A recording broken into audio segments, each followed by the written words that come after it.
Mel Albin.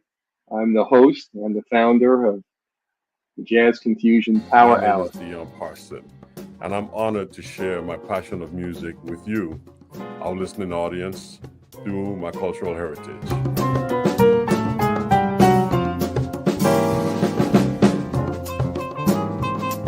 Things can change for you too. If you want to be brand new, that is absolutely possible.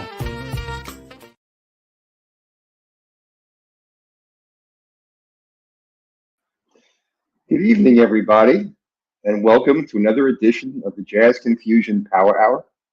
I'm your host, Mel Albin, and tonight we have another wonderful guest for you on the Power Hour. I want to first explain a little bit about the Power Hour show and about the station, and so you'll get a better idea about what to expect tonight. So I created the Power Hour. I'm the founder of the show, and we feature the best in jazz and jazz crossover.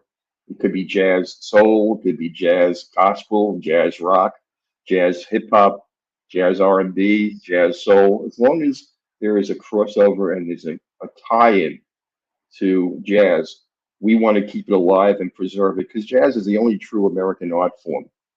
So when you hear in the Power Hour, you're going to hear some wonderful music from the artists that we feature during the week. And you're also going to get to know the artist and about how they go about the business of creating the music that you love. So the Power Hour broadcasts live. We're in exactly 210 countries globally. We also have 16,000 affiliates that carry our programs and rebroadcast them globally. And we also broadcast in streaming, 4K video, and also in Dolby True HD. So the music quality and the visual quality of our shows are top notch. Source is a nonprofit 501c3 radio station, and we do two things. We have two missions. One is to support jazz. Jazz is the only, as mentioned before, the only true American art form, and we want to play jazz 24/7. We have a rotating playlist of over 60,000 songs that changes every 2 to 3 months. And we also have shows on our station devoted to small, Black, and minority businesses, micro businesses that comprise 95% of all the Black businesses in the United States. These micro businesses never have an opportunity to have airtime on radio, and we put them on the Source network. And they also never can't afford the prices from places like Shopify or Amazon. So we work with a sister company, Shop Black Enterprise, and we offer them a platform where they keep 100% of their sales. So our station Source is tied to two things, jazz and to the generational building of wealth within minority and Black communities. That's our mission. We are a nonprofit, like I said, so we depend on contributions and donations from our listeners, from sponsors, and from the artists that we help promote and build and support their careers. They also help to support Source. It's reciprocity, and I have wonderful relationships with artists over the years through Source Radio. So remember, all your donations are tax deductible, and so you can make it directly to this station anytime you want. The Power Hour has had over 150 amazing, well-known artists and musicians and vocalists.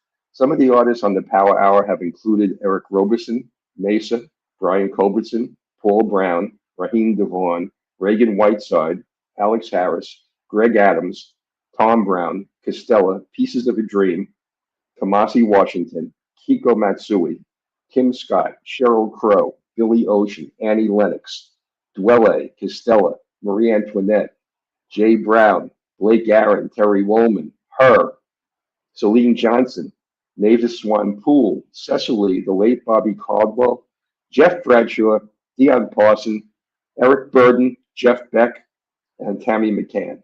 That's just a partial list of kind of artists. I want to give you a feel for the diversity of the artists that we have on the show and also the high quality. Tonight is no exception.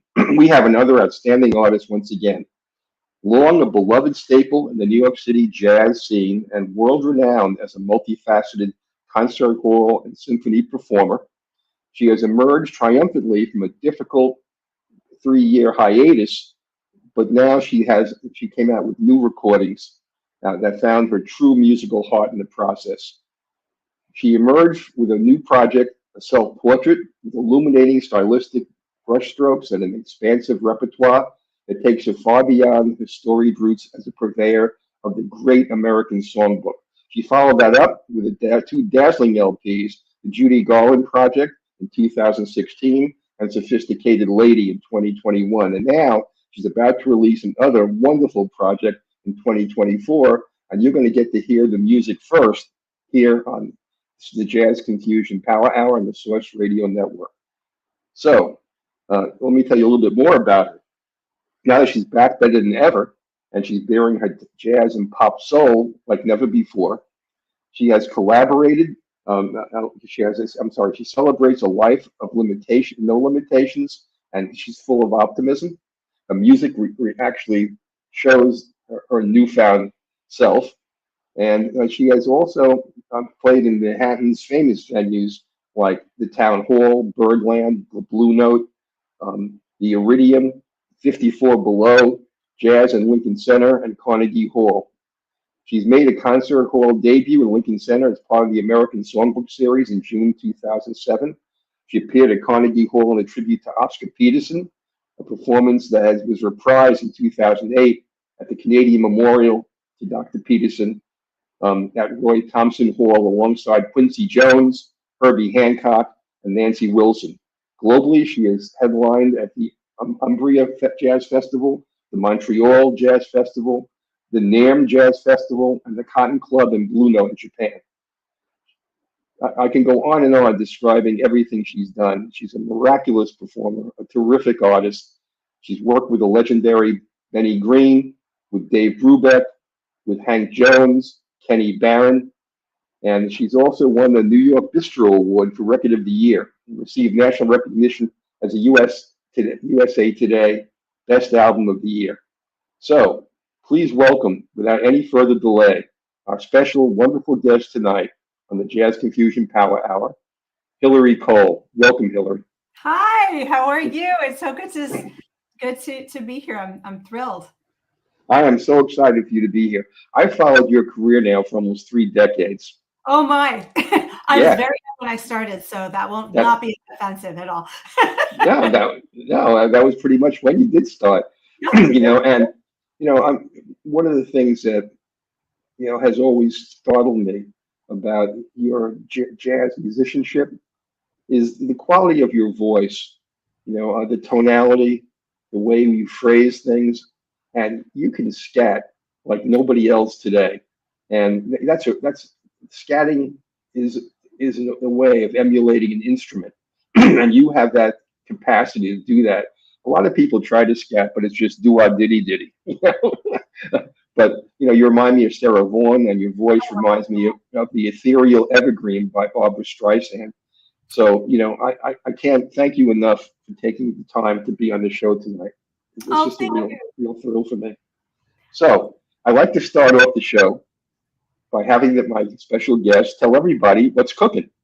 New music coming out, what you're working on in 2024 and 2025. Go ahead. Well, I'm so excited to be here. First of all, thank you. I'm thrilled to be here, and thank you for doing what you do. It's such an amazing, unique experience to be able to actually sit down and have a really long form conversation about what an artist is doing. So I'm thrilled to be here, and I appreciate all that you do to kind of help get this music out there. So thank you. Thank you so much. I'm so excited to be here tonight because I have a lot of things kind of cooking, as you said. First of all, my husband's cooking downstairs, so that is there is something literally cooking in my house right now, which is great. Just so you know, ladies, I found the one guy who cooks. I clean, he cooks. It works out really well. I like to say if it was reversed, we would be very hungry and very dirty because I don't cook very well. Anyway, just to interrupt you, I am a trained French chef. I was trained at the Culinary Institute of America in Hyde Park years ago, but it has never saved any of my marriages. Oh, yeah. Go ahead. So go ahead. I bet you can make a really nice first date though. So good luck with that. Oh yeah. It's also a very nice last day too. Yeah, yeah. Well, I have a lot of stuff going on. I'm involved in two projects. One is a jazz music project. The other is another music project. I'll tell you a little bit about both things. One we're going to hear 4 tracks of. So about 2 or 3 months ago, we got into the studio with my longtime friend, Misha Piatigorsky. He's an incredible Russian piano player, arranger, producer. I met him when I was 18 years old at Manhattan School of Music. He was a master's student. I was a freshman. He was, I think he had to do some kind of like job to help with tuition. And so he was the pianist for the jazz choir. And I joined the jazz choir and we met, and he was snarky and arrogant and amazing and talented. And I was like, I like you. And we became best buddies, and we've been collaborating off and on. You know, he works with other singers, other people. I've worked with other rhythm players, but, you know, on and off. And then we kind of got reignited our collaboration during the pandemic.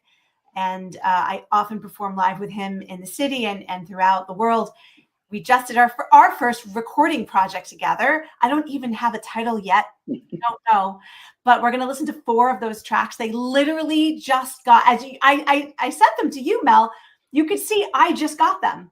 So I'm waiting for the other 8 there. I think there are 5 more tracks that I haven't heard yet. They're being mastered right now.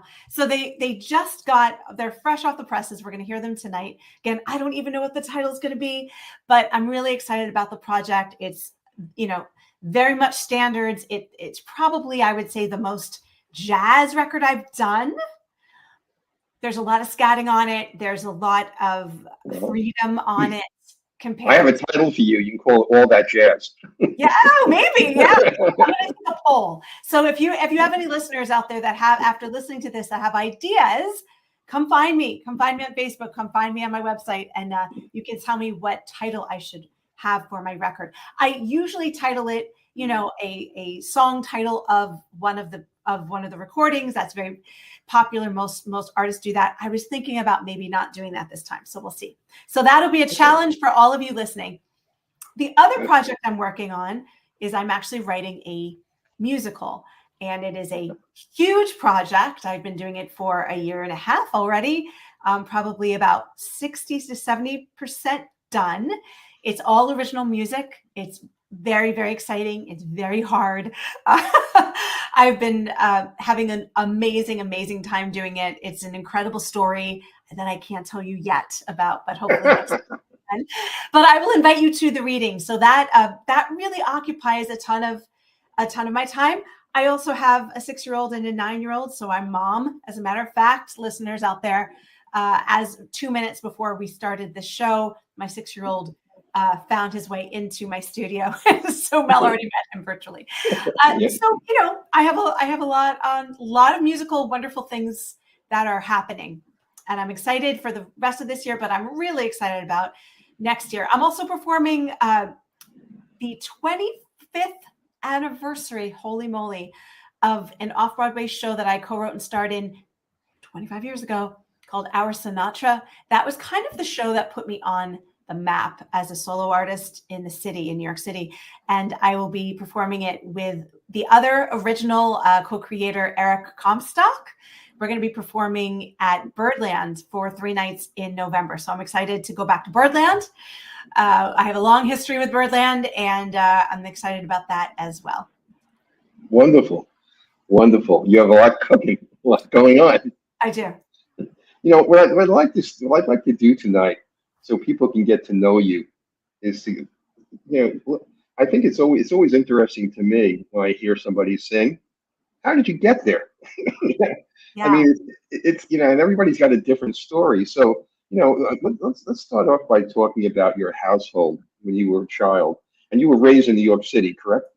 I was raised in New York City, but I moved around a lot, and that is because I was literally born into this career. My father, Robert Kole, was a Broadway singer, Broadway tenor. He was an old gypsy, and he was in 7 Broadway productions from 1950 to 1962. He did not have an unemployed day. He used to tell me the story that he would look out at the audience. And once it got to half filled, he started auditioning for the next show. There were so many musicals back then, really the golden age of musical theater. Right. And the height of his career in I think it was 59, was he replaced Larry Kurt and played the part of Tony in the original West Side Story with Leonard Bernstein. And so now that is way before I was, even an inkling in my mother's eye. So how I grew up was, after my father kind of finished out his Broadway career, he transitioned into nightclub singing back when there were nightclubs. And I was just basically went from nightclub to nightclub. My mother used to make drawers of the green room. She would like put in a blanket and I would be in a bassinet in the green room of all of these places like the Copa, and specifically up in the Catskill Mountains at the Concord and the Nevele and Raleigh and all of these places. So I really grew up backstage watching my dad. He would pull me up on stage. I loved it. And I would sing duets with him or play the piano. And he was incredibly supportive. He taught me how to sing. I used to tell stories about, I would be singing in the shower and I would hear a knock on the door and he would say, "Drop your jaw." So he was incredible. Yeah. He was this incredible performer, just ate the stage. And it was not jazz. It was more traditional, but he was singing Broadway standards. Show tunes. I fell in love with music, and I really learned how to sing. And I appreciate you saying the name Barbra Streisand. He would put me down in front of the video and he would say, "Watch." And it was either Barbra Streisand or Judy Garland or Frank Sinatra. And I learned from those guys. He wasn't so into jazz, but that's really how I started. So I listened to classical music. I listened to, and I played piano from the time I was 5 years old. I've played cello before. I played cello for years. I ended up going to Manhattan School of Music for composition because I wanted to be a film composer. I wanted to be John Williams and write theme songs like, Raiders of the Lost Ark and things like that. Still, one day, maybe that will happen. On my way to becoming a film composer, I started singing in the jazz choir at Manhattan School of Music, and that really changed my life. I met some incredible mentors. Jackie Presti was my choir director, and she said to me, I was telling her I need a job, and she got me an audition to sing at the legendary Rainbow Room when I was 19 years old. Wow. And that is how I started my career. Not a shabby way to start. Not that way. Go ahead, you can tell me more. I'm listening. Oh yeah. So I mean that's really, I really grew up with music. And then even on my mom's side, my mom is not a musician, but her mother was a Juilliard trained pianist. My grandmother, who lived to be 104 years old. Wow. She was also the first female booking agent in the tri-state area. She used to book the Meadowbrook, which was a very famous dance supper club in New Jersey. And I grew up with all of these pictures of her and these amazing looking people on the walls. And then not until I went to college, when I went to Manhattan School of Music, did I realize, like, oh my God, that's Sarah Vaughan. That's Louis Armstrong. That's Count Basie, because they all went through that scene and she booked all of them. The first the first big act that she ever booked was Dinah Washington. And apparently the story goes, Dinah Washington made her wait 2.5 hours. She was 2.5 hours late to the gig. And my grandmother got through it. And then my grandmother said, "Man, I love this business." And she was in business booking acts she was still booking when she was 90 years old. So I think she was my goodness. in business for about 75 years. So tell me, where did the jazz come from? Where did the jazz come from? So I ended up going to Manhattan School of Music. Funny, at the time, they had a composition department. They also had a vocal department. But as I said before, I wanted to be a composer. That was important for me. And I also composed things like piano trios and string quartets and woodwind quintets and things like that. And I've won a lot of awards doing that. And I love that. And I really, again, I wasn't really into jazz. I knew a little bit about it. I had one Ella CD and I loved her voice.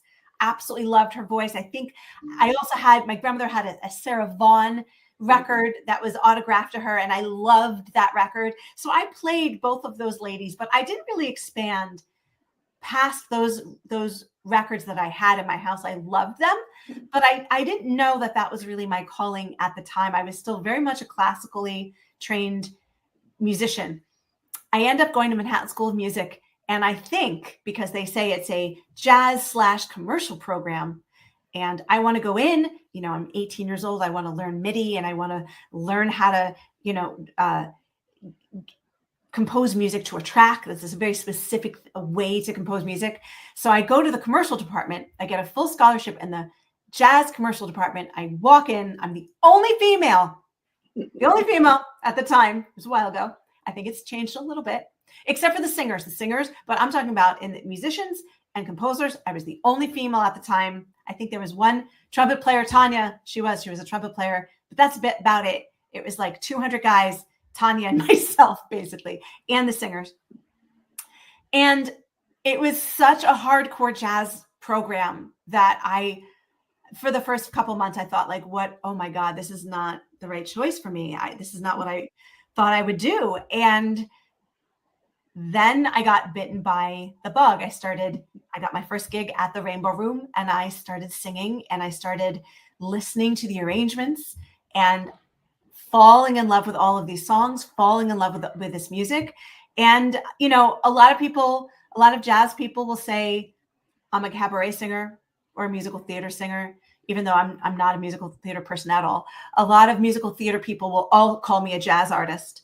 All the cabaret people call me a jazz artist. So I really live in that gray area. And I think there's a big gray area, frankly, not a small one. I think it's a big one, because frankly, when you are an interpreter of lyric, I believe that you should have an emotional connection to those lyrics.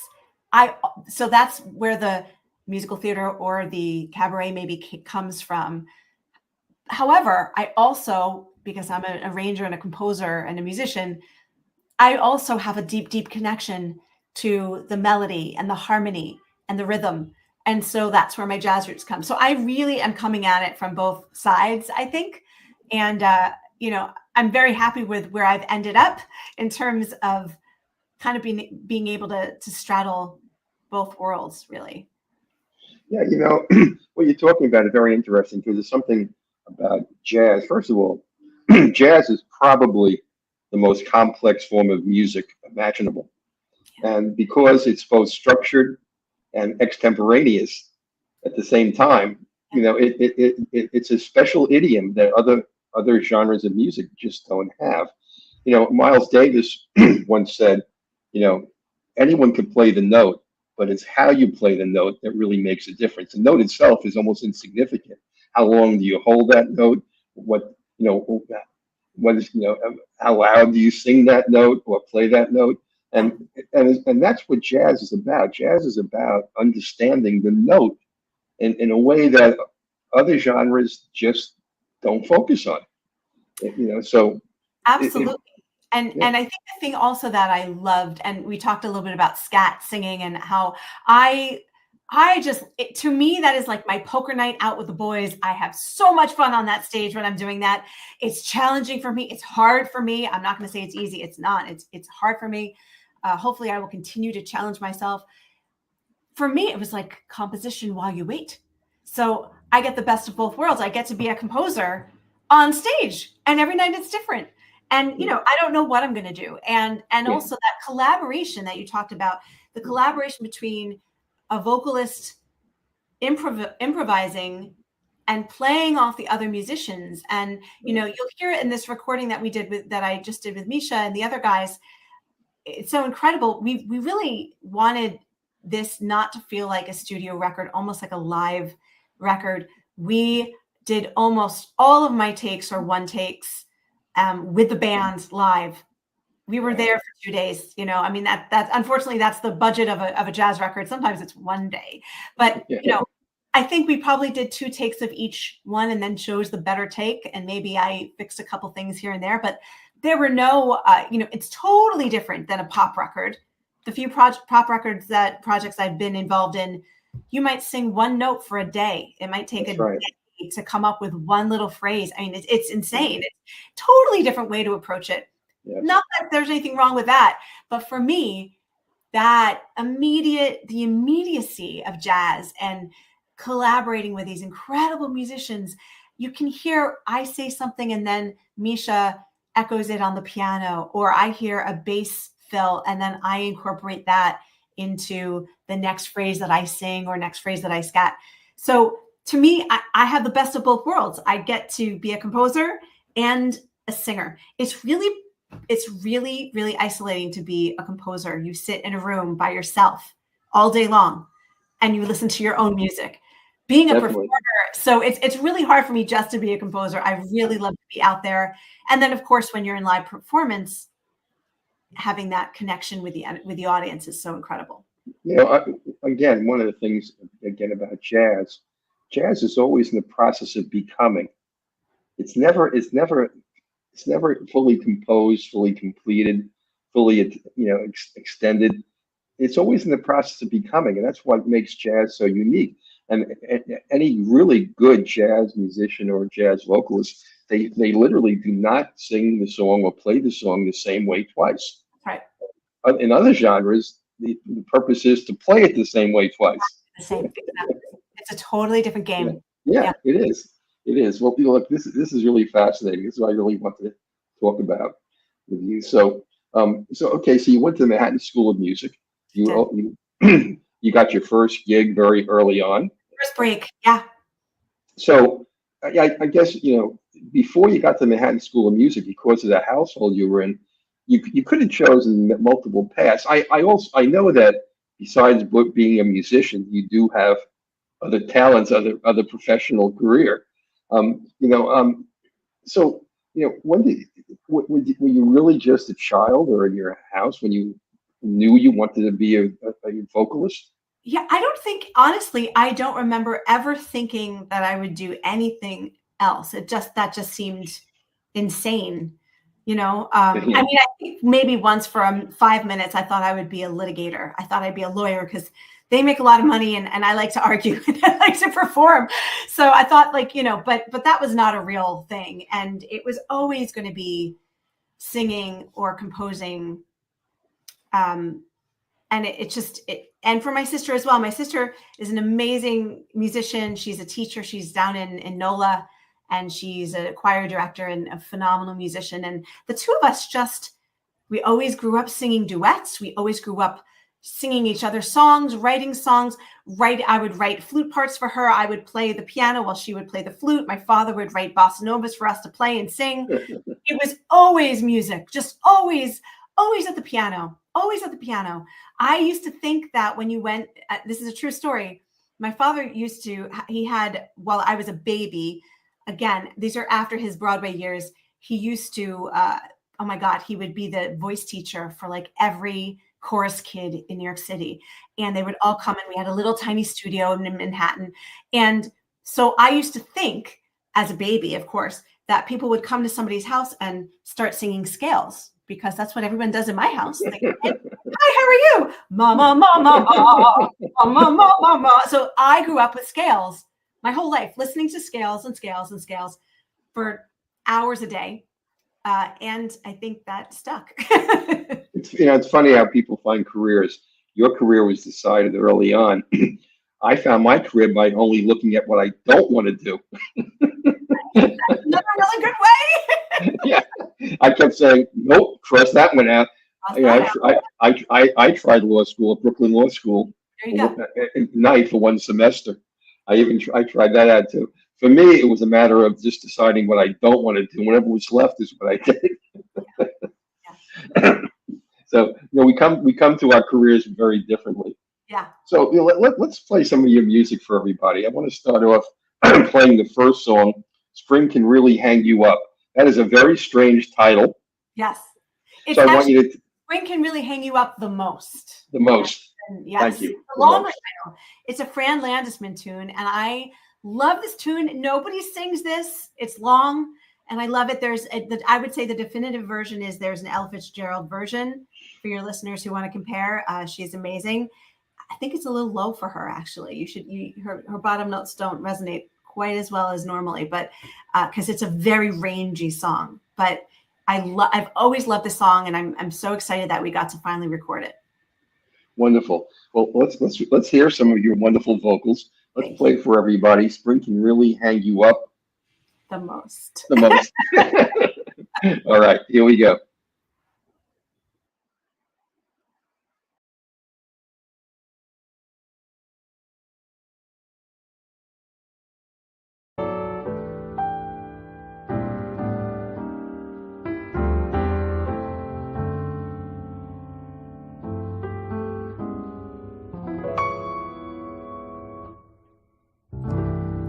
Once I was a sentimental thing,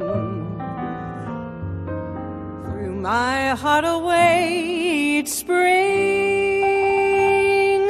Now a spring romance hasn't got a chance, promised my first dance to winter, and all I've got to show is a splinter for my little flame.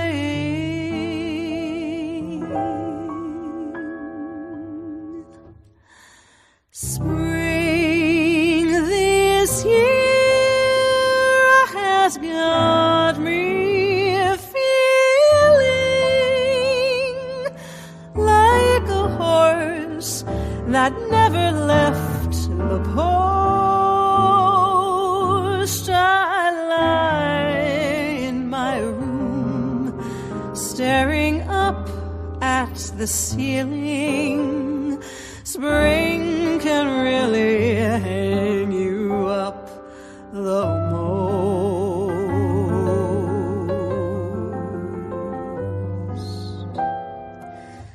Morning's kiss wakes trees and flowers, and to them I'd like to drink a toast. I walk in the park just to kill the lonely hours. Spring can really hang you up the most.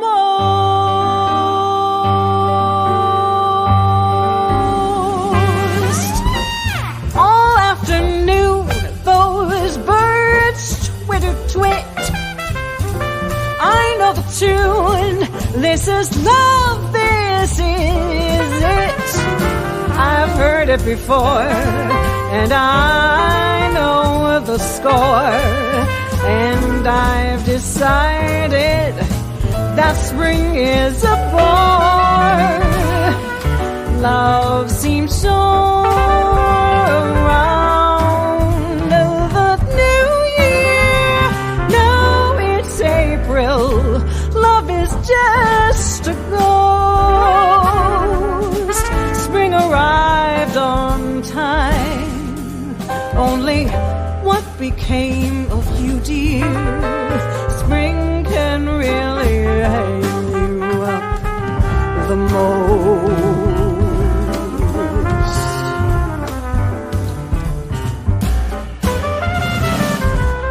Spring is here, there's no mistaking. Robins building nests from coast to coast. My heart tries to sing so they won't hear it breaking. Spring can really hang you up the most.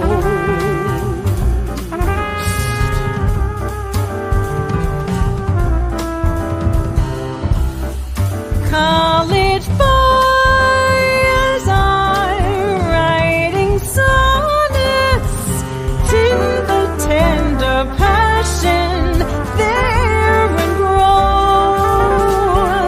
But I'm on the shelf with last year's Easter after bonnets. Spring can really hang you up the most. Now, love came my way, and I hoped it would last. We had a day, now that's all in the past. Spring came along, that season of song, full of sweet promise, but something went wrong. Doctors once prescribed a tonic, sulfur and molasses was the dose. Didn't help a bit. My condition must be chronic. Spring can really hang you up the most. All alone, the party is over. Old Man Winter was a gray sea's toast. But when you keep praying for snow to hide the clover,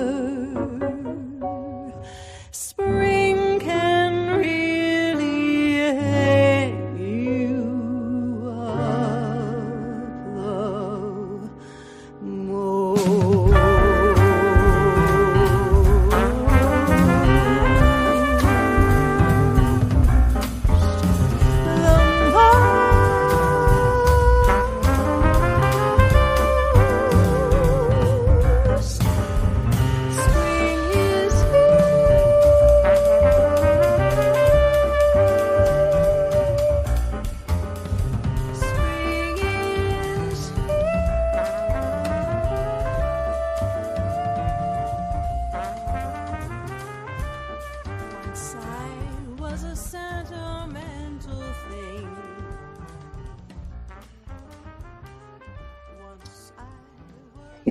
Oh, lovely, lovely.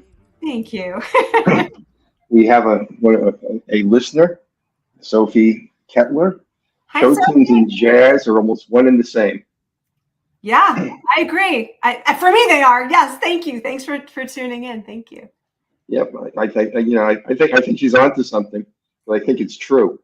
The rhythms are really, most show tunes are really jazz rhythms. Oh gosh, yes. And So- if you think about all the jazz tunes were written on the chord changes of what were Broadway show tunes. Those Exactly. are the standards. Rodgers and Hart, Rodgers and Hammerstein, Cole Porter, Irving Berlin. That is the jazz canon. It's also the American Songbook. So you're absolutely right. You're absolutely right. Yeah. So that's a beautiful song, Thank you. and Great you know, lyrics too, right?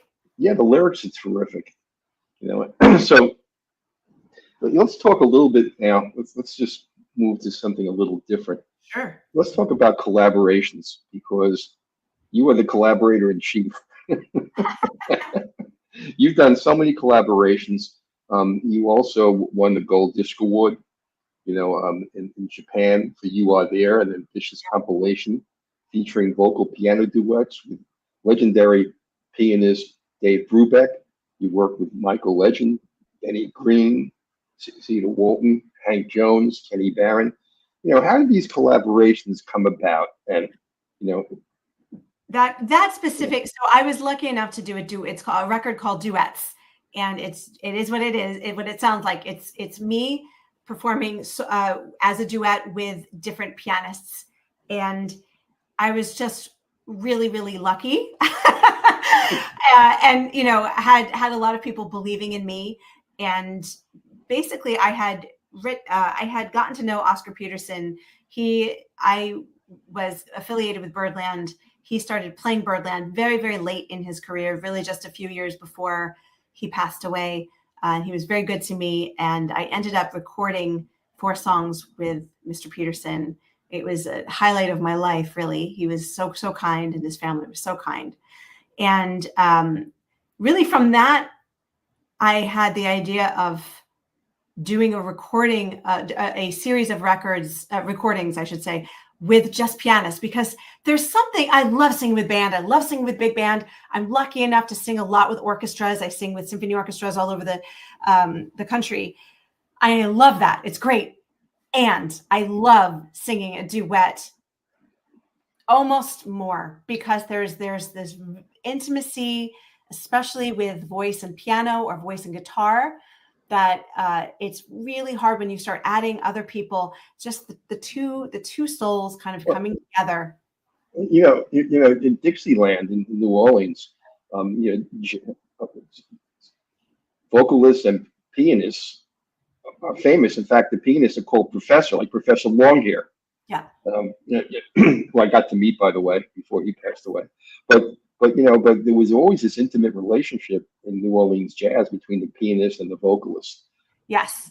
And so, when I basically, look, if you can get Oscar Peterson to do a duet with you, then every other pianist just lines up. So, Yeah. so So how did you get? I'm sorry to interrupt, but how did you get this gig with Oscar Peterson? Well, it really wasn't a gig. I was at Birdland. I got to know him personally, and then he ended up calling me up to one of his gigs, and I sang with him while he was doing his week, and I came to see him. And my manager at the time said, "Would you do after we worked together on stage?" Said, "Would you record with her?" And he said, "Yeah." And so we booked NOLA Studios, which isn't there anymore, unfortunately. But I had recorded there since I was 16 years old, and we were lucky. I was lucky enough to have that experience. And then from there, oh my gosh, everybody, Hilary Kole and Dave. The last one, it almost didn't make the record, was Dave Brubeck. I had a dear friend, Michael Bourne, who used to be a writer for Downbeat. We lost him last year, unfortunately, but he was a dear friend of mine and collaborator as well. We wrote many shows together. And he told me that it was his dream that I record Strange Meadowlark, which was his favorite song. It's a Dave Brubeck composition. And I said, "Hey, if you can get Dave Brubeck to record it, I would love to," thinking that was never going to happen in a million years. And he sent Dave some of the other duets that I had done with the other pianists. And Dave said, "Sure, why not?" And so I got to work with Dave and meet Dave. And he was just an incredible man. And as we were all set just to do the one song. We were just going to do Strange Meadowlark. And as he was just warming up his fingers, he started playing These Foolish Things. And I said, "Oh, I love that song." And he said, "You want to record it?" I said, "Yes." Wow. We got 2 recordings with Dave, and, also got to play with him just a little bit before he passed away. My duets record is very special to me. I think, looking back at my career, it was the experience of being able to play with these geniuses, these masters. And it was intimidating, but not nearly as much as it might sound it was, because they were all so kind and generous. Yeah. They all wanted me to succeed. They didn't come at it that I was, 6 decades younger than, or 7 decades younger than they were at the time. They all came as humans and as musicians and as fellow musicians. And it was this incredible experience. Every single one of those recordings is so special and dear to me. And I treasure those moments with those musicians. It was just an incredible opportunity. I learned so much. You can't imagine. It was like getting a PhD in jazz. It's interesting. That kind of mentorship, it moves your skill set 20 times faster, because they know what works. And, absolutely. So yeah, you don't have to try to figure it out on your own. No, the only thing I had to do is breathe and get out of my own head about, oh my God, I'm in here with Michelle Legrand, I'm in here with Hank Jones, I'm in here with Oscar Peterson. If you think that, then you're not gonna do so well. If you just come at it as, I need to do the best job I can in that moment, and really just listen to those notes, listen to what they're playing for you, and respond to that in an organic way, then that is what, hopefully we ended up getting to record. Yeah, that's really wonderful. Since we're talking about collaborations, I have a kind of a thought question for you about collaboration.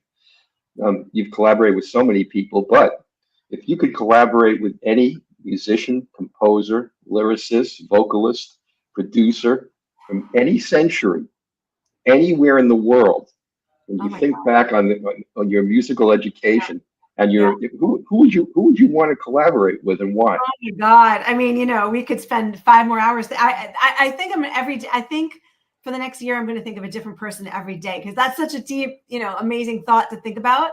I think I'm going to say, I grew up just in awe of my dad on stage and listening to his stories about some of the great players that he worked with.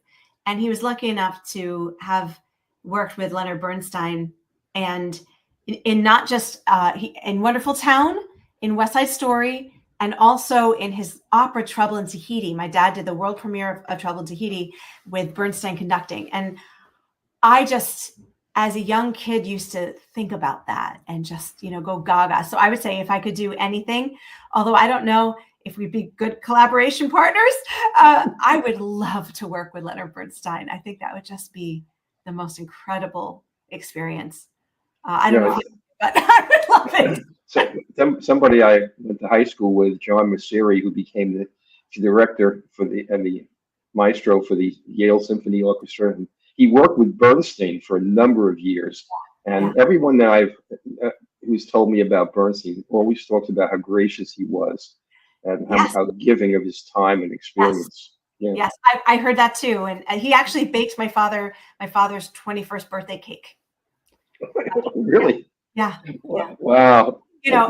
For me, it's like that's maybe kind of living a part of my dad's life that I didn't get to see because I wasn't around, I wasn't alive during those early years of my dad's career that were really like the heyday of his career. I actually saw the movie Maestro, and I was just like, just hanging on every single scene, because in my mind, it was like reliving part of my dad's life a little bit, that I didn't get to be a part of the first time around. Wonderful. Well, look, I want to keep playing more of your music. Great, let's do it. This is the world premiere. Time is moving on quickly. I'm so excited. Yeah, let's play Too Close for Comfort. Okay. Let's play that, and then afterwards you can tell us a little bit about it, okay? Right.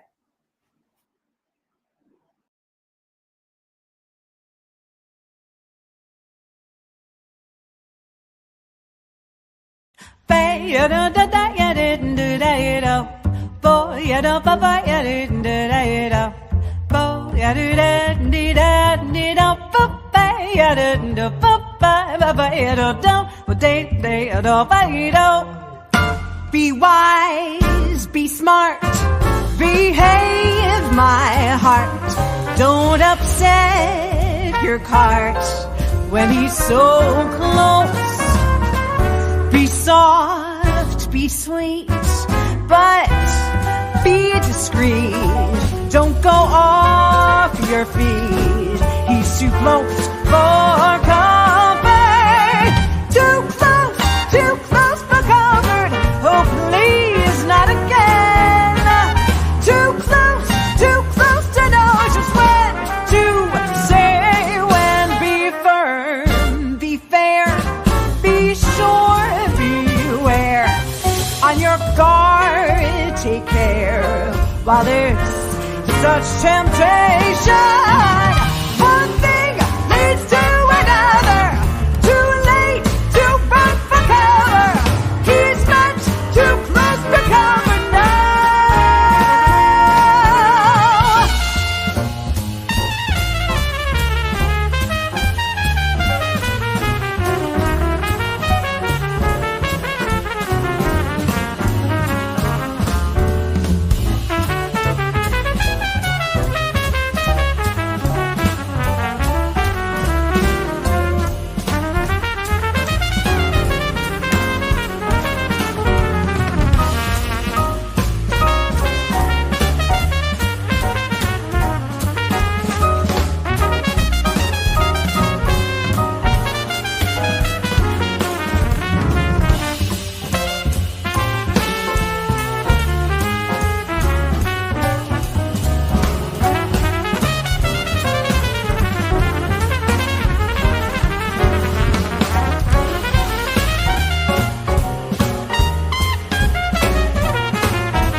work hard when she's so close. Be soft, be sweet, but be discreet. Don't go off your feet, she's too close for comfort. Too close for comfort. Please not again.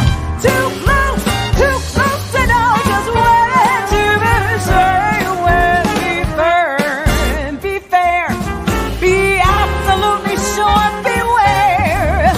On your guard, take care while there's such temptation. One thing leads to another. Too late to run for cover. It's much too close to comfort now. One thing leads to another. Too late to run for cover. It's much too late for comfort now.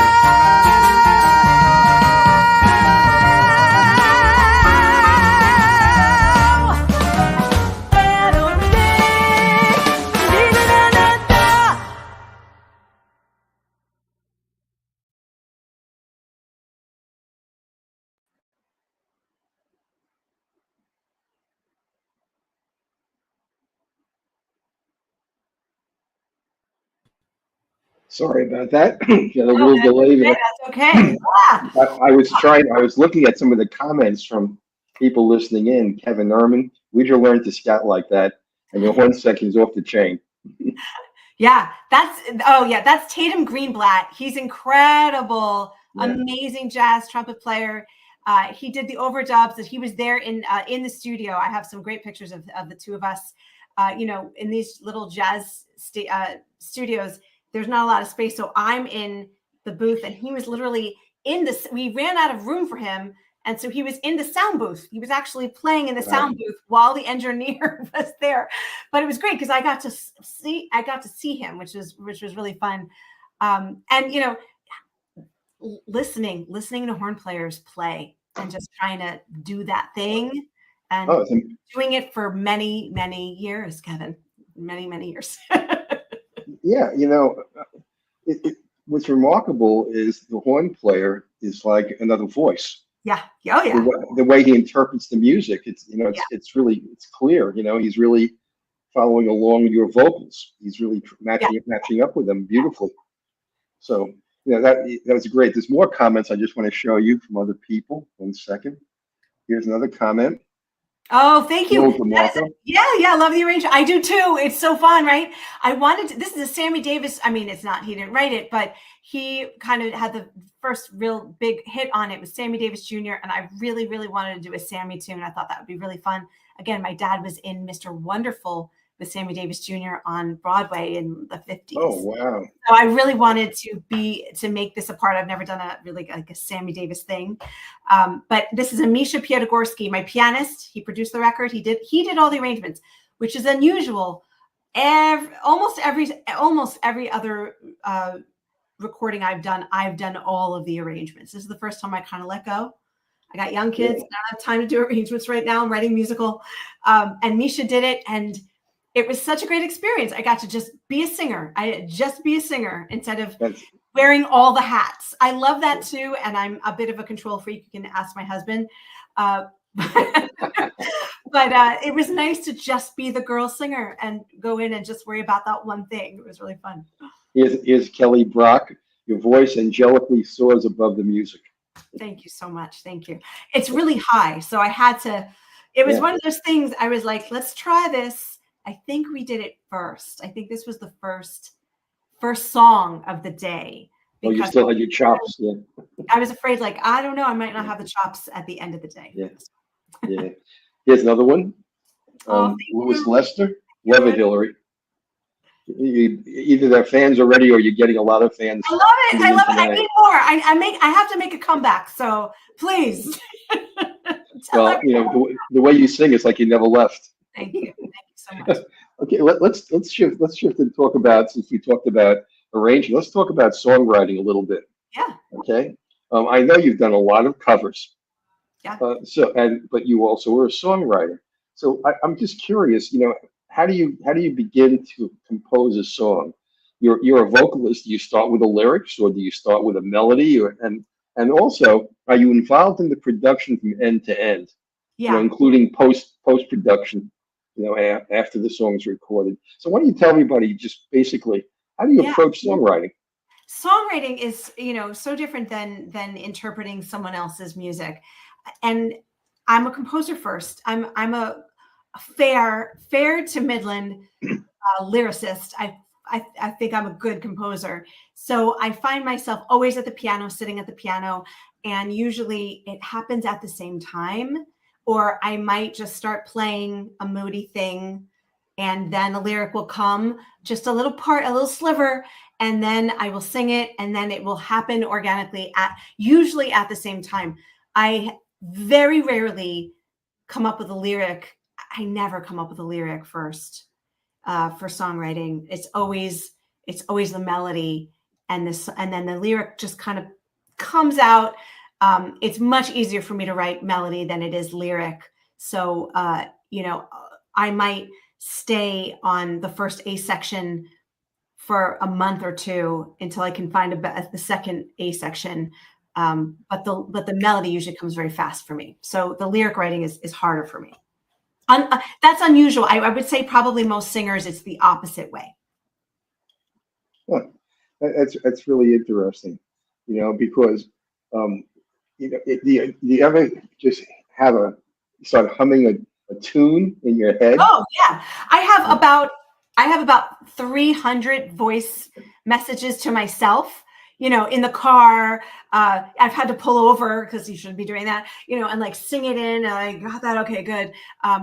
Waiting for my kids at school. I'm singing in them. I'm like, everyone thinks I'm crazy because I'm constantly singing into this. The problem is I never listen back, but I have them here. One day I'll have to take like a week and listen to all these things. I might have gold. This might be my Grammy. It might be in here. I have no idea. I kind of talked about this before the show started tonight. How do you know when to let go of a song? You don't want to overproduce it, but you want to make sure it has all the elements you want. So how do you do that? It's so hard. What always happens to me, I hear that track, I hear one of the songs we just listened to, and my first reaction is like, oh yeah, it's not as bad as I thought. That's good. And then I'll listen to a second time and a third time and a fourth time. And then I'm like, oh God, that E flat is a little bitchy and we got it. And it's really hard to let it go. It's really, I think I don't know a musician who's like, yeah, it's so easy. Just let it go out in the world. It's really, really hard to let it go. I do have the standard of if I can't sing it live as good, then it shouldn't be on my record. I have to be able to sing those notes every night, 8 shows a week, or else I'm not putting it on my record. Because you can do anything in the studio. The big joke is like the singer does a horrible take and the Pro Tools engineer goes, that was horrible, come on in. Because he can get all of it now, like But I don't pitch tune. It's pitchy. There's some things that like a little bit off, or a little bit high, or a little bit low.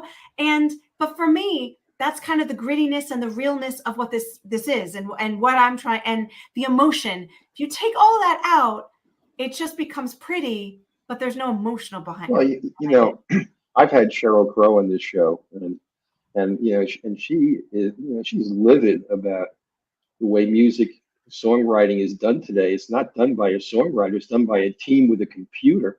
That's right. The computer tells them where the hook is and what it should be, and what the chorus. And everything sounds the same. Yes, and everything is looped. Yeah. I don't like to make negative comments about genres in music, but in the past 25 years, technology has overwhelmed artistry, and a lot's been lost in the process. When we went to now everything is digital. Before it was analog. That's right. And analog was much softer and had more resonant and had more texture, and now streaming even diminishes digital. And that's why Neil Young for years just refused to have his show, any of his music streamed, because he said it doesn't sound like I wrote it or sang it. And it's very sad. And I think with jazz, that's the great thing about jazz is you're still going to see live music. That's what's so important about live music. The problem with pop is even when you go to live music with pop, you're not listening to the singer. Come on, they're not singing. They're doing it's cakewalk. It's a track, and they have the tracks there, and it is what it is because that's what they're paying. There's so many hundreds of millions of dollars put into those big productions that it has to be a certain way. But when you go to a jazz room, no one is changing anything. It is unfiltered. Definitely. Well, let's play another of your songs because we keep running down on time here. Thanks. So let's see where are we up to now. I think we're going to play now. My Foolish Heart. Oh, I love this again. So why don't you tell everybody the origins of this song?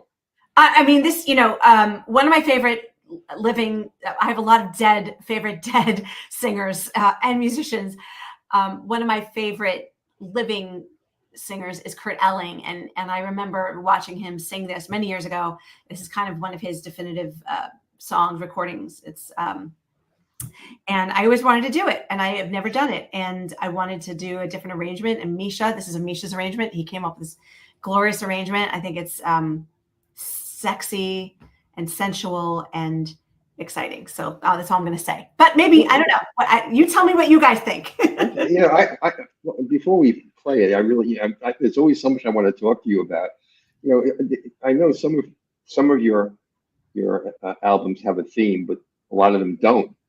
How do you decide on the mix between originals and covers, and how do you decide which ones go together to be coherent? Really, I don't know. It's like I'm a chef without a cookbook, and like what's in the fridge? I don't know. Sometimes there's songs that I've been doing. I literally will just sit. I mean, I'm especially younger in my life. I would take a fake book.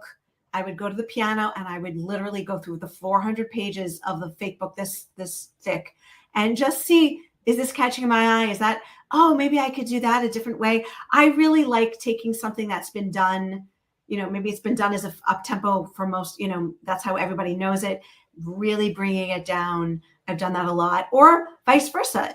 So it really is what hits me and what I think I can bring value to. I can't sing every song as well.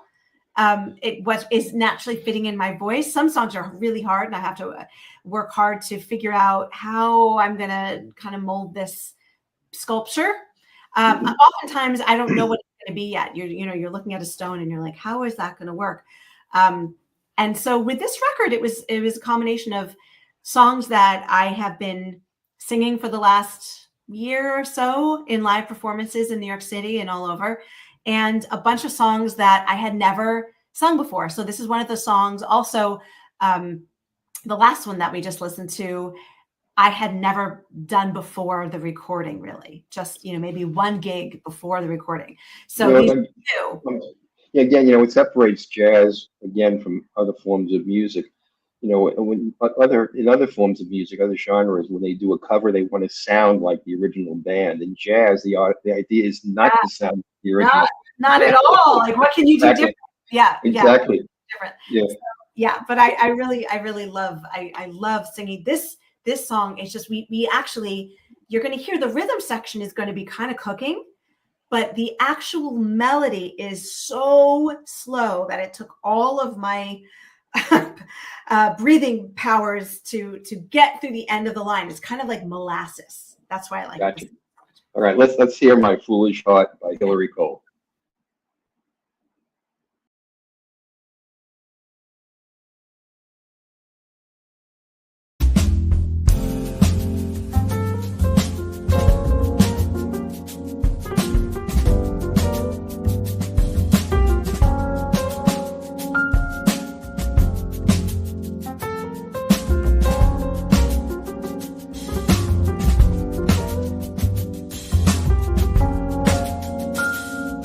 The night is like a lovely tune. Beware, my foolish heart.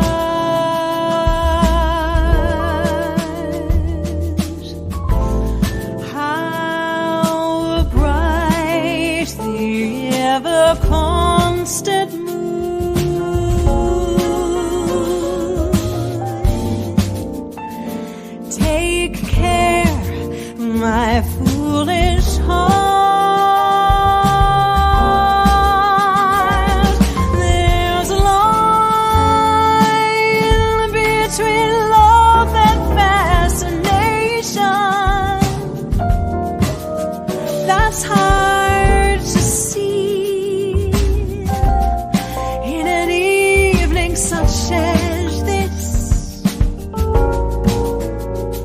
for they both give the very same sensation when they're wrapped in the magic of a kiss.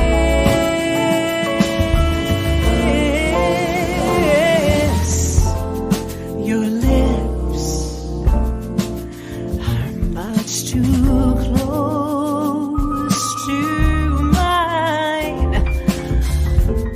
Beware, my foolish heart.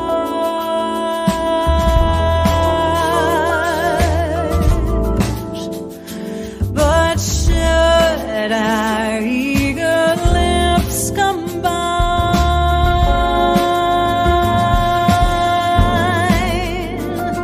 then let the magic start.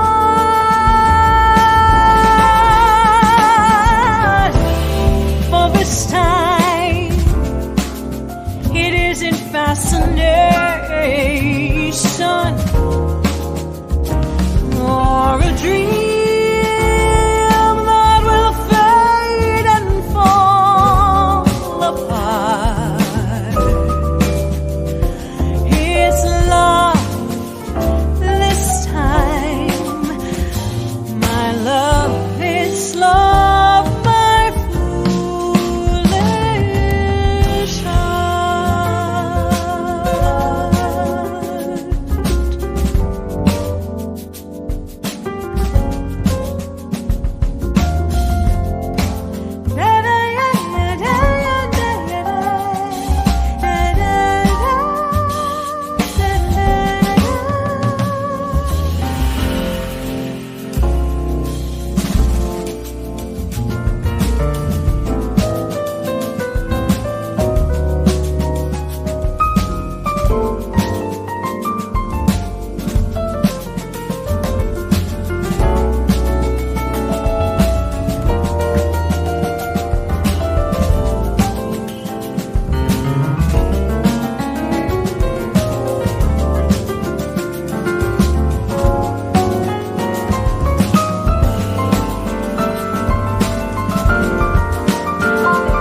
Absolutely beautiful. Very Thank incredible. you.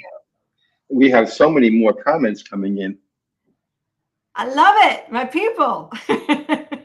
Terry Gilmore, wow, I know this song well, and you created a masterpiece. Bravo, Hilary.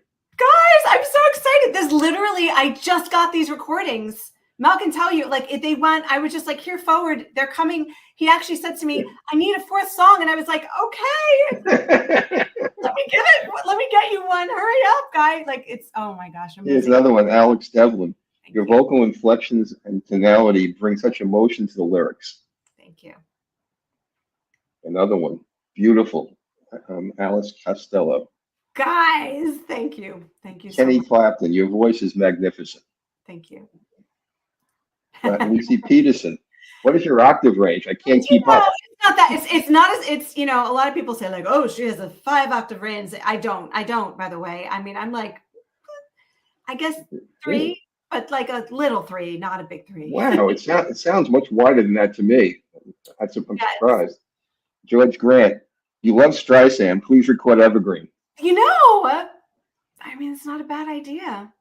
It's not a bad idea. Yeah. Jazz Streisand. Because your voice would fit that beautifully. A lot of people think she couldn't swing. She was great. She could swing. She could swing. Oh yeah. Yeah. Yeah. So And she as well. Oh my and God. she did a lot of duets with Barry Gibbs. You know, what's the country singer? With a beard, gray beard, wonderful. Oh, Kenny. yes. What's his last name?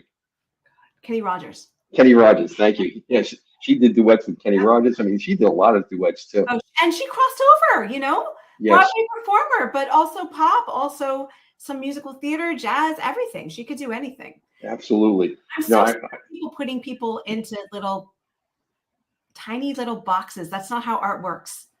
Well, it's like smooth jazz. What's smooth jazz? Smooth jazz is anything but smooth. You know, it's fun. Miles Davis, like, you know, I don't know, depending on the decade, is depending on what It's kind funk, of it's soul, it's R&B, it's blues. You know, that's what smooth jazz is. So when people say, "Well, you're a smooth jazz artist," what in the world does that mean? You know? not rough. Yeah, exactly. That's about it. Look, we're running out of time, so I got to go to your last song. You know, I'm definitely gonna have you back because we got so much more I really want to talk about. You have the nicest people. They say only nice things. Maybe you're just not showing me the bad comments. No, if I get a bad comment, I'll put it up as long as it's over. You know, but there aren't any. I haven't seen one. I seldom see them. Okay, so the last song is "Nobody But You." Nobody but me. Nobody else but nobody else but me. I love this song. I have been singing this song for many years, and I finally got I'll say it. I finally got the balls to do a scat on a record on a really tough tune. So here it is. That's all I'm going to say. Okay. So this song is "Nobody Else But Me" by Hilary Kole.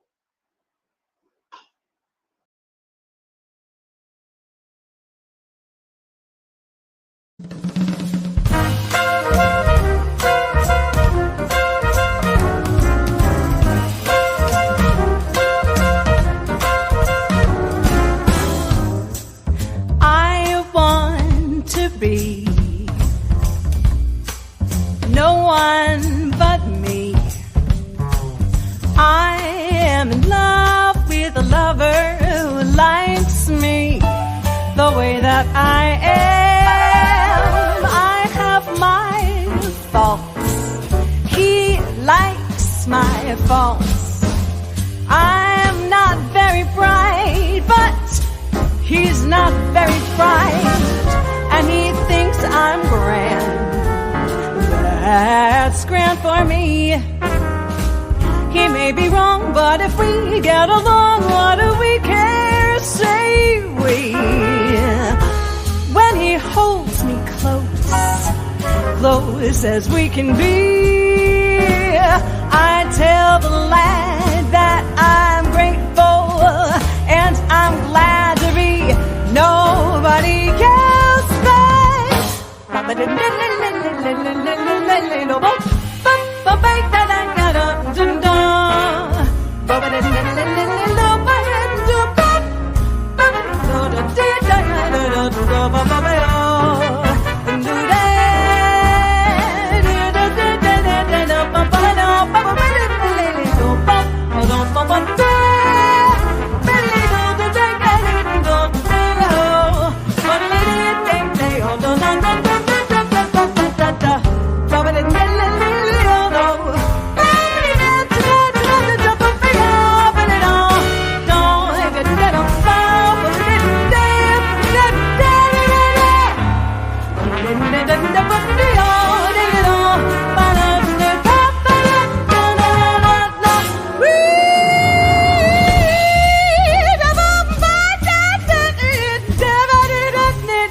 The lover who likes me the way that I am. I have my faults.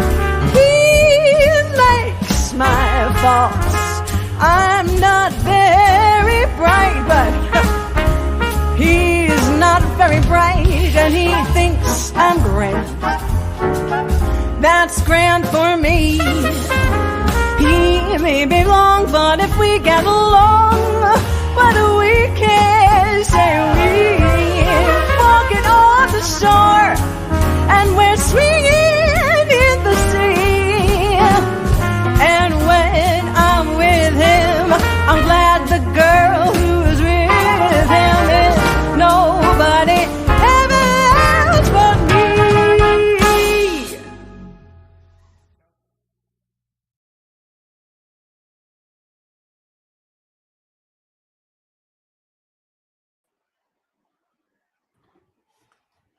Oh man, that was spectacular. You got a whole slew of comments on this one. Oh my God. All right. Thanks guys so much. Thank you. Are you performing anywhere on the West Coast? Because I'm coming. Oh, I can't wait. I've been there before. I've done Catalina's a bunch of times in LA. Not too much, unfortunately. Maybe Heilsberg or the jazz festival out there, possibly. So you can go to my website, hilarykole.com. Mel just yelled at me because it's outdated. He's right. I'm gonna work on it. In a month, it's gonna be nicer. It's gonna be all cool, and I'm gonna have lots of videos up. But you can also follow me I'm on Instagram. I'm not on X. I'm on Instagram. I'm on Facebook. So I would, my website has performances coming up, and I would love to continue to hear all these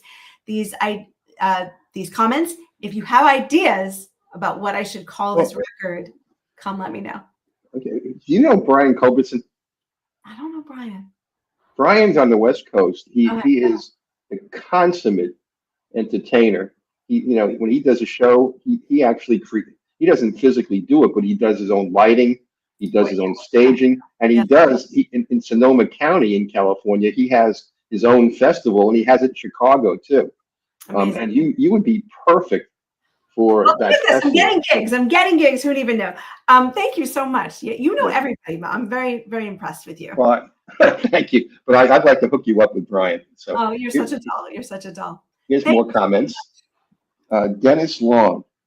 When you scat with a trumpet is so effing cool. Oh man, so I had that the first part of it, the vocalese. I'll call it the vocalese when I'm doing the same notes as the piano and trumpet and flute. I said, Misha, write me something that no one else can sing, and then I had to learn it. So that part I learned, and then when I went off, that was all my original scat in the studio. How much do you rehearse? How much do you rehearse something like that before you? Not at all, like barely. I think we did one day for a couple hours. Everyone was late. But you don't even do it on your own? Yeah. I mean, I'm a musician first, so I don't need someone to hold my hand. And when I teach, I don't teach very often, but when I teach, it's so important for me to make sure that young singers understand that they have to know more than everybody else in that bandstand. You have to be better than everybody else if you're going to be believable as a jazz singer. Yep. Well, if you want to be good in any profession, you got to think that way too. But Dennis Long, scatting is such a beautiful lost art. It is. I agree with you. There's another one. Morris Hillquit. When is this album coming out? I want one. Early 2025. We have 5 more tracks to master. These are the only 4 that are even mastered. So we're mixing. We're getting it all. My vocals are done, and the mixing is done. We have to do something called mastering, which is beyond me, but it makes it sound as good as all the other records out there. So that's what's going on right now. Is there a pre-sale link on your website that they can? Not yet. I mean, this is literally, I shouldn't even be, this is a surprise that I did this. Okay. I love it. I'm so pleased that you decided to do it on my show. Oh, thank you so much. Thank you. Here's another one. Perry Donovan. Oh, what a delightful evening. Thank you, Hilary and Mel. Thank you so much. My pleasure. Wonderful. Well, Hilary, this has been a delightful evening, and we're way over time, which is okay. Yeah, I'm sorry. No. This is one of the beauties about this kind of show. There is no really deadline.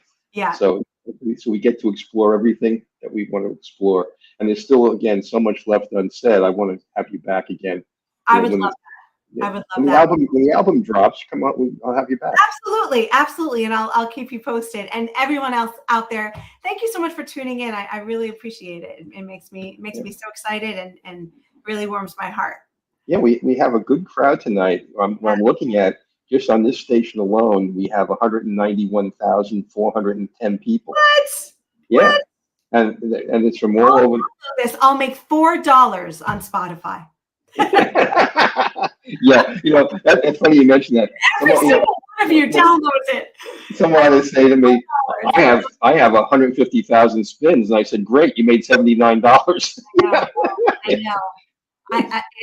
That's the next. We'll do a bottle of wine. I'll open a bottle of wine, and we will talk about that on our next. By the way, are you doing this new album? Are you doing it in vinyl? We are going to be doing this in vinyl. So we will press CDs, but we're putting it out in vinyl. I've never done that before. I'm going to have to go find a record player. But I have all these old vinyls that I just haven't listened to in many decades. So I'm really vinyl is the fastest growth form of music out there today. I think people are starving for something real, and it just sounds so much better and warmer and not digital. I think we've just wasted a whole generation of people on the digital world. And I literally, as I said, I'm a mom. I'm calling the schools to tell them to take tech out of our schools. I'm behind banning cell phones for kids. It's just awful. It's awful for music. It's awful for our brains. It's awful for our attention spans. It's awful for the emotional impact that music has. So yeah, vinyl. Yes. Just as a little side note, I was the executive director of a new graduate business program at McDaniel College in Maryland, and I was teaching some courses also. And I was walking into one of the buildings, and I see, and this is back in 2009 or 2010. I see like 7 or 8 kids standing around, laughing, and they're texting. And I said, I stopped, and I said, "Are you texting each other?" And they said, and they laughed. They said, "Yeah." I said, "Why would you do that? You're standing right next to the person." And they said, because we're more comfortable than we are talking. Yeah. Very strange. Crazy times. Yeah. Well, Mel, thank you so much. This has been so fun. I really thank you. I'll see you it's again. It's been a real pleasure, and we'll see you again very soon. Okay. Good night, Helen. Thank you. Good night. Well, everybody, next week we have another marvelous guest. I know you enjoyed tonight. And next week we have Cecily. I've had Cecily on the show before. This isn't the first time. And Cecily is an amazing vocalist, and she's somebody you're really going to enjoy. She does beautiful soul music and R&B and jazz, and she's just phenomenal. So come on back next week and another session of the Jazz Confusion Power Hour. I'm your host, Mel Albin, and I want to just say good night to everybody, and I hope you have a wonderful week.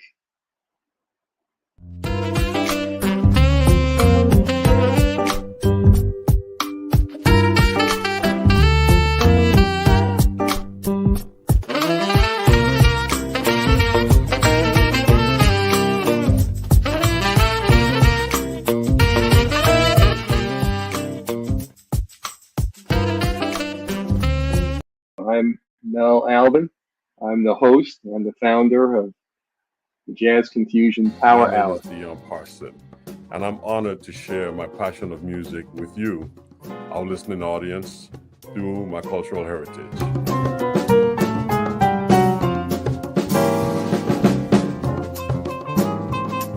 Things can change for you too. If you want to be brand new, that is absolutely possible.